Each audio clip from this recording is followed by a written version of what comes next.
Hi, I'm Nico Kritsiotis. Welcome to another episode of The Direct Line powered by 10Bet. Coming up on today's show, we meet two promising young apprentices, Savanna Valjalo and Girish Samo-Burthia. They'll be telling us about their life and times as apprentice riders. Also coming up later on the show, we look at Nico's notebook. Again, that ugly scene about the objections down at Fairview. We'll be talking a bit about that a bit later on and projecting on some other news in the racing world. That's all on The Direct Line powered by 10Bet.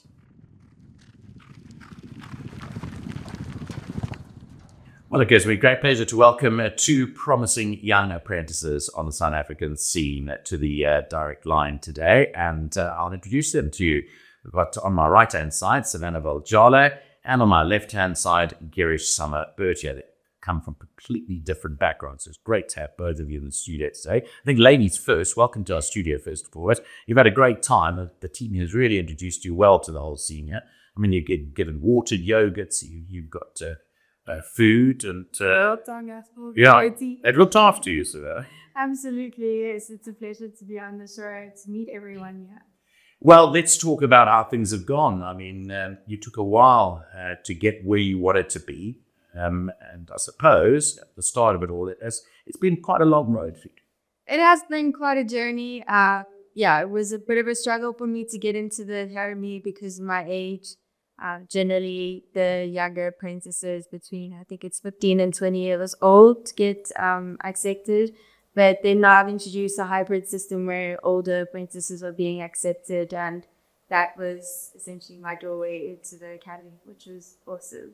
Yeah, I don't think it's the first time that a jockey in South Africa has had that issue. I mean, I even think back to the days of Lisa Prestrup, who had to go and do her apprenticeship in New Zealand before she was allowed to ride back here in South Africa. So it has been a bit sticky, and nice to know that they are certainly ruling out those barriers to entry for you guys.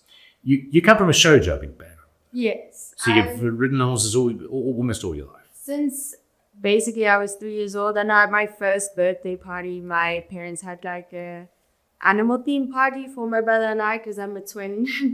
And apparently from that day onwards, I was just horse crazy. And lucky I had parents that were very, very present parents and took a noticing to that. And ever since then, they enrolled me in riding lessons, and I've just never stopped.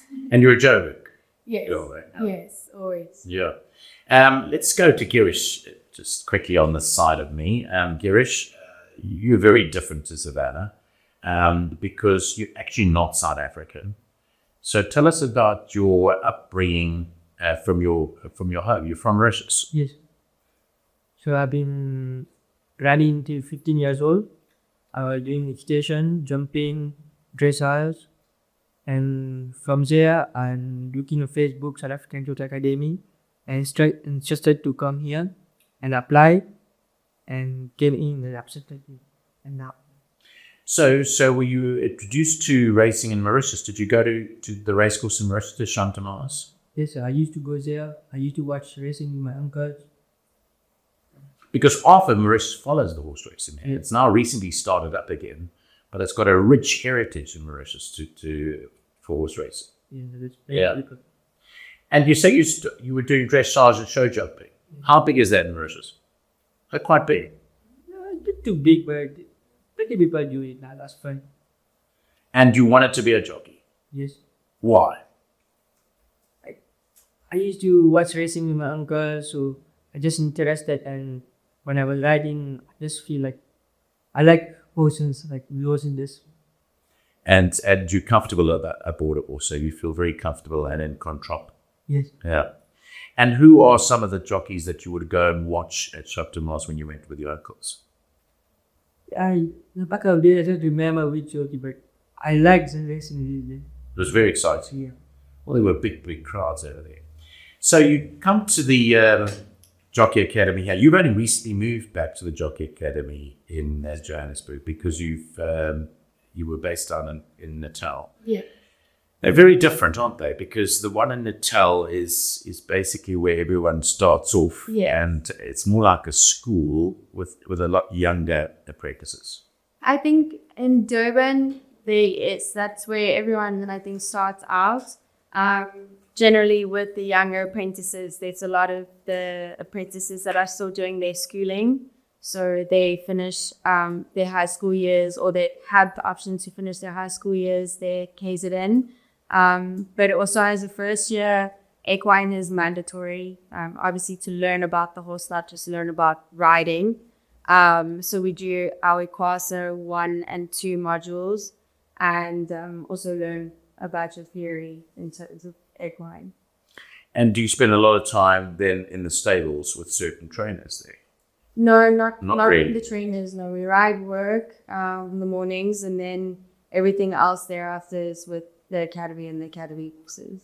And then to secure your rides, you're only allowed to start riding after a certain period of time. Is that right? But when you went into the academy, you were already ridden in work rider races. Yes, I had already ridden, I think it was 12 races in the work riders, and I had 3 winners.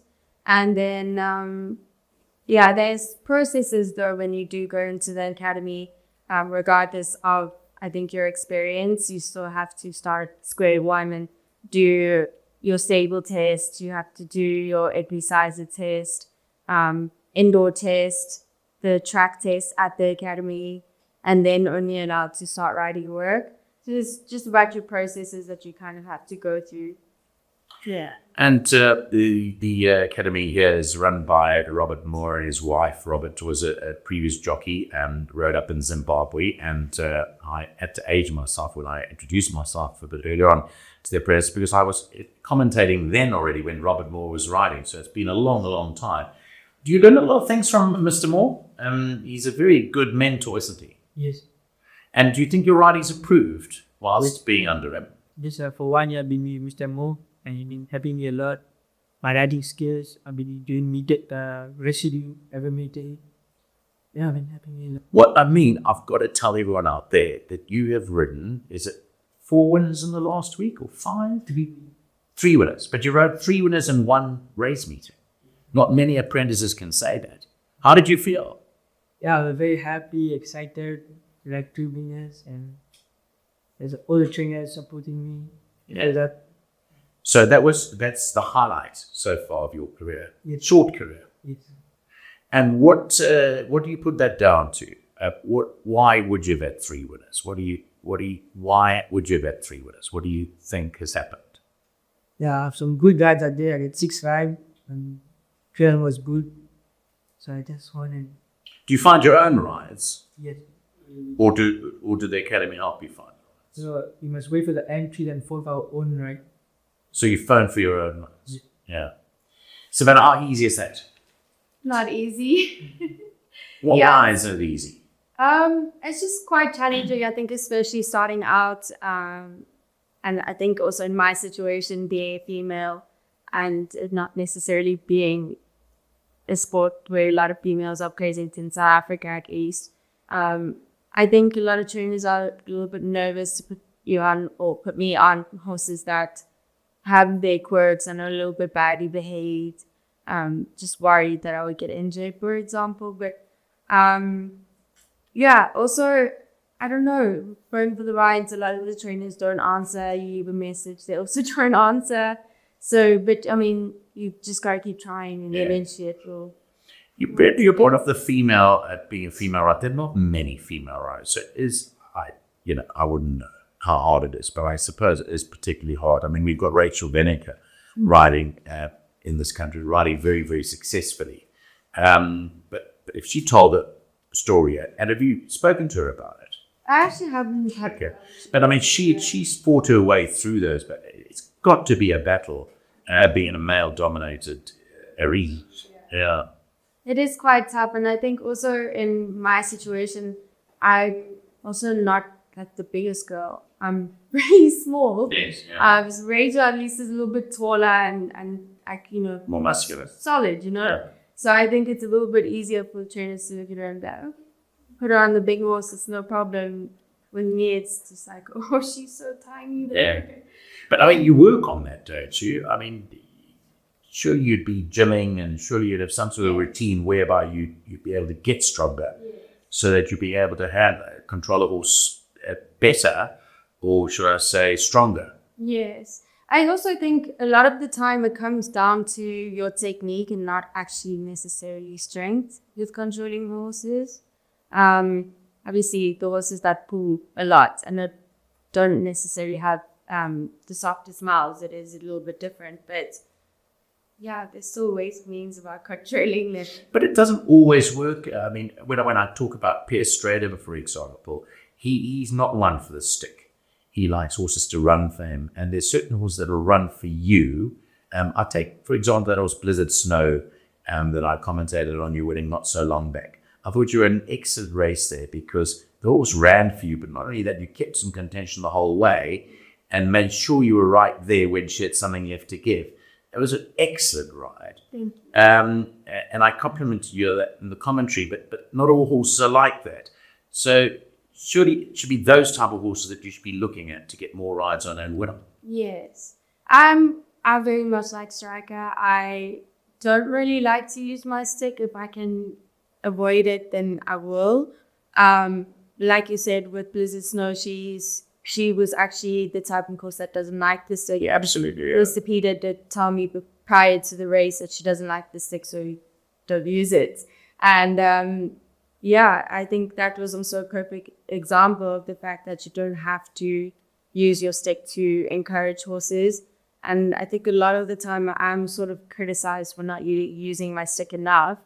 But if I see that it's not going to change my result, then don't feel it's really necessary. Although at this point in time, I think I should maybe be putting in more practice when necessary, because what it says, or what type is it, or the exercise or something like that? How do you learn to use your stick? In construction exerciser, or if you're doing some casework at home, I'll change my stick, but we don't use our sticks otherwise at home. Yeah.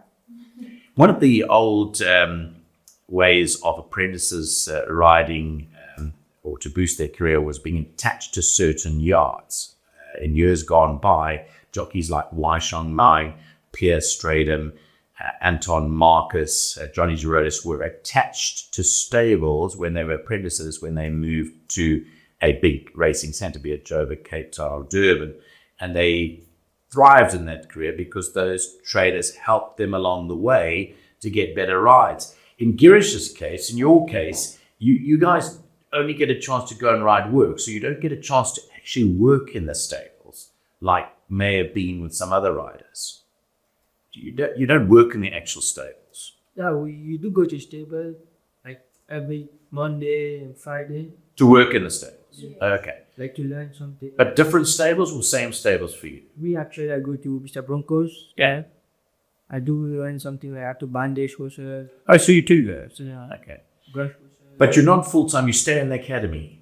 Yeah. You stay in the academy, but you go there on certain days. Yeah. What I meant was that the apprentices of yesteryear used to go and stay with the trainers, who live with them, and those trainers used to look after them and end up giving them rides, and they used to actually become part of the family, and they train them until they were ready to be released from the academy ranks. You've got great success with Mr. Broncos, don't you?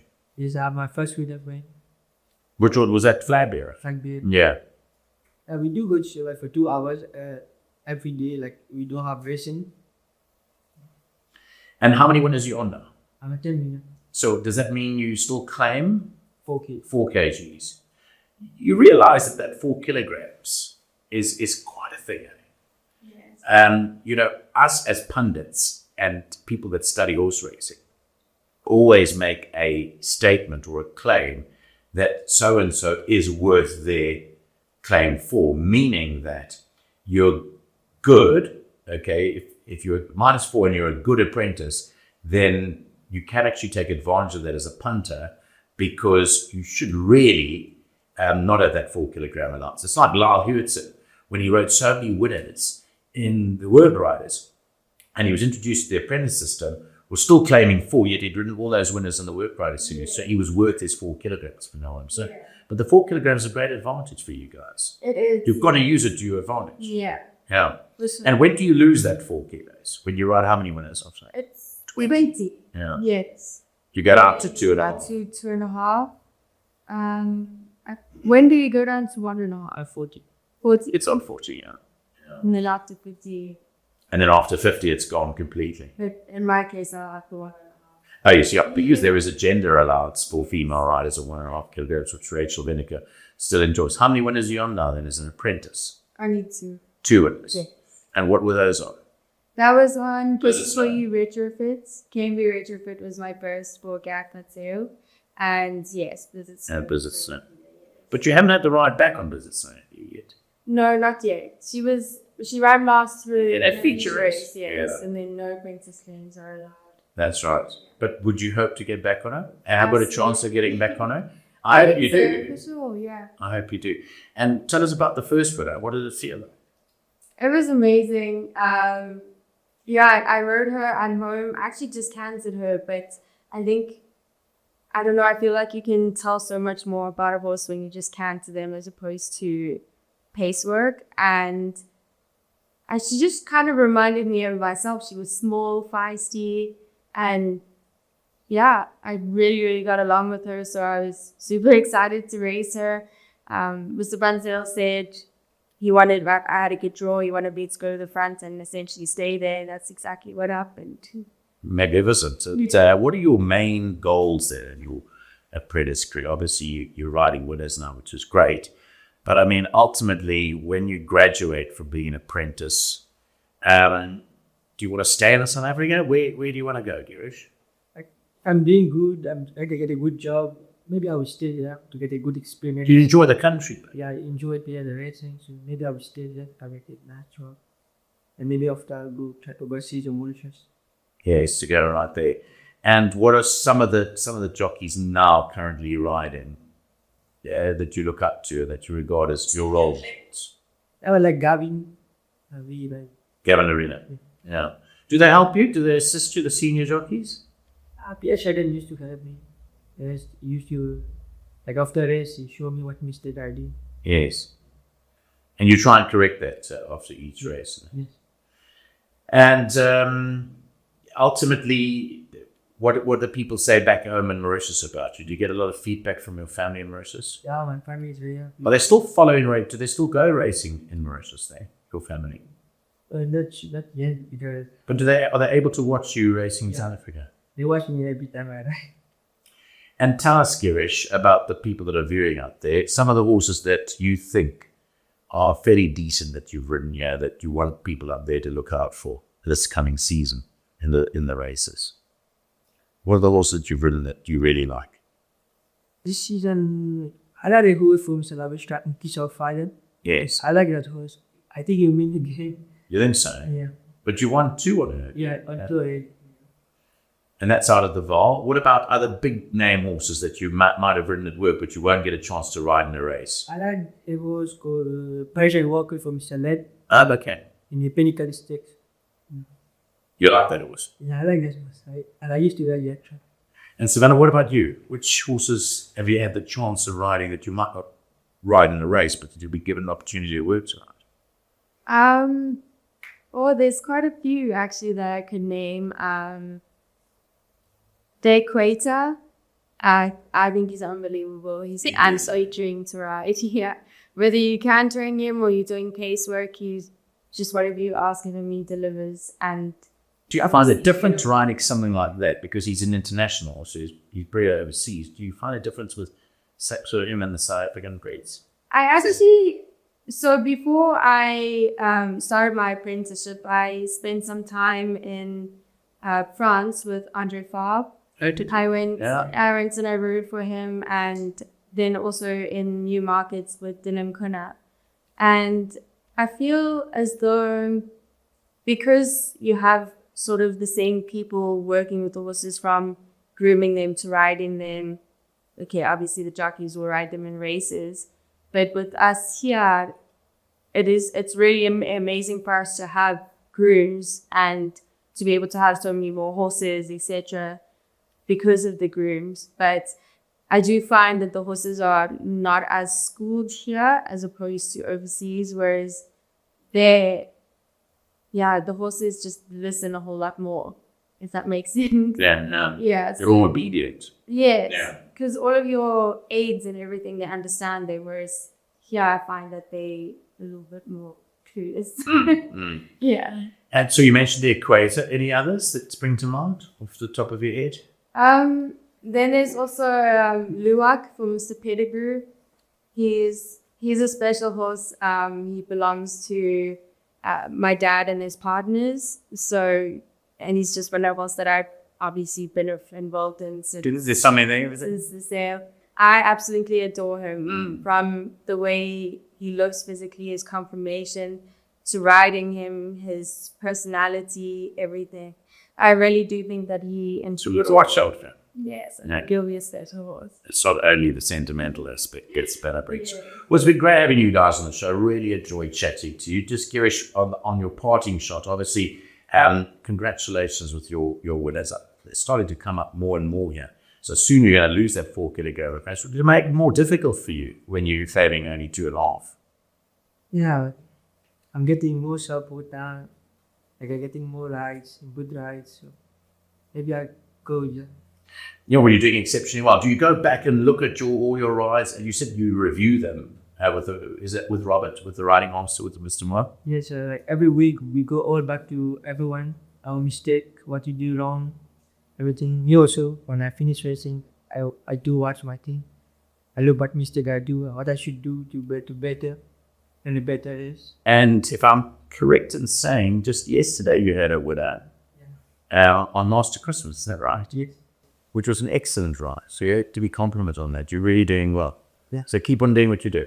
It's worthy. And Savanna, all the best. I know it's not easy in a as we said, in a male-dominated way, but I know that you'll eventually make it. I know that you're very positive about life. You also got a degree behind you, haven't you? Yes. Yeah. What do you study? I got a BBA in marketing management, and then next year I'll be done with my BCom accounting. I guess you got 2 degrees. Yeah. Yeah, I did a BCom at BCom too, but mine turned into Bachelor of Commerce. I did not of Commerce. So that's where I've ended up. But great chatting to you. I wish you all the success. Keep on putting the hard work because eventually it plays also. So thanks very much for coming to the studio. That's been our interview with 2 apprentices, 2 budding apprentices, Savanna, Valjalo and Girish. Samo-Burthia. It's been great having them as my guests on the Direct Line.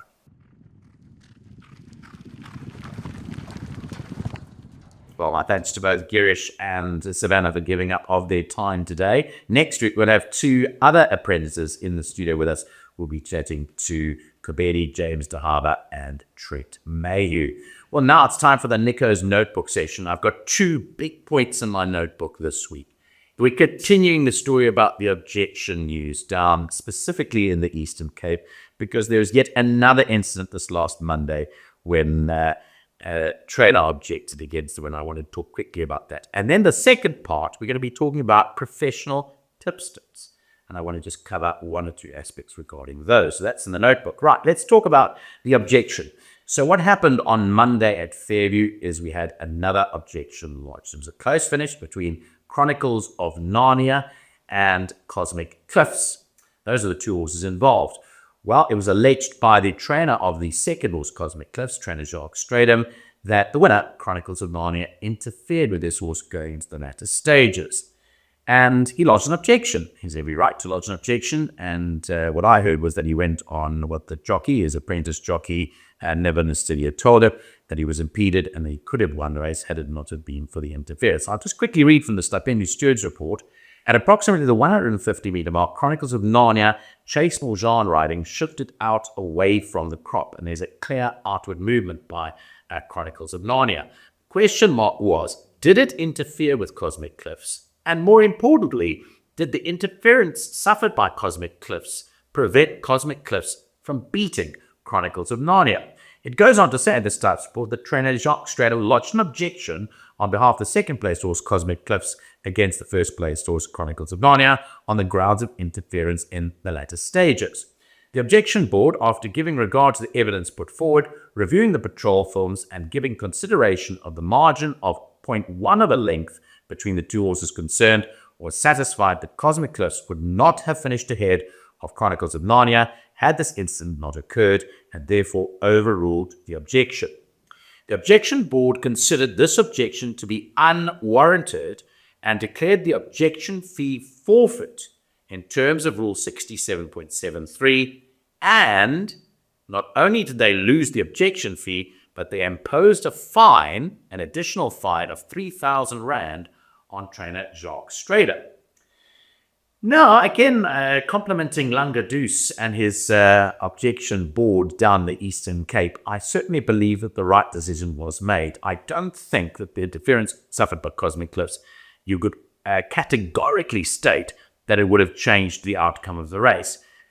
However, when we go to the rule 67.7.3, in that objection rule, it states that if the objection is what is found to be unwarranted or frivolous, the person that lodged the objection can lose their deposit, but they can also be subjected to a fine.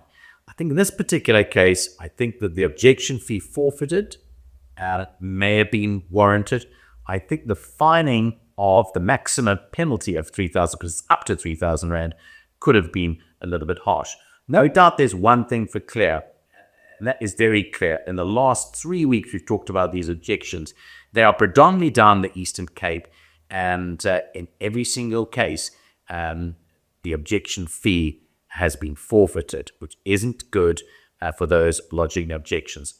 Clear understanding by traders of objection rule is something that is out there, and maybe what should be happening is that maybe the traders need to get a crash course on objections and how they work again. My final point in my notebook is about professional tipsters. Now, with all due respect to the tipster concerned, we had a show a couple of weeks ago here where we advertised the direct line. It is kudos to us as the direct line that we have managed to tie up a sponsor in 10Bet. In fact, the fact that we're working with 10Bet is great news for us as a tipping service.